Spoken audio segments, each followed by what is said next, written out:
सिंधुदुर्गच्या पर्यटन विकासासाठी स्वच्छता आणि जबाबदार पर्यटन हीच काळाची गरज आहे। हा संदेश देत जिल्हाधिकारी तृप्ती धोडमिसे यांनी आंबोली येथे भव्य स्वच्छता मोहीम राबवली।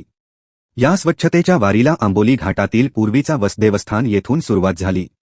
यावेळी श्रीफळ वाढवून मोहिमेचा शुभारंभ करण्यात आला।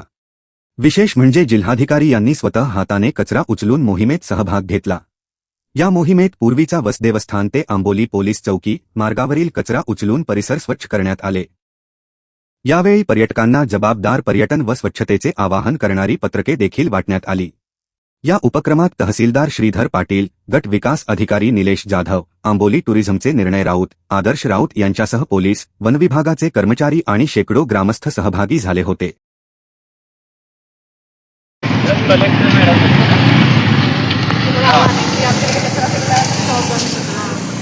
चित्रदुर्ग जिल्हा स्वच्छ जिल्हा आहे। अच्छा ओके ओके ओके नमस्ते।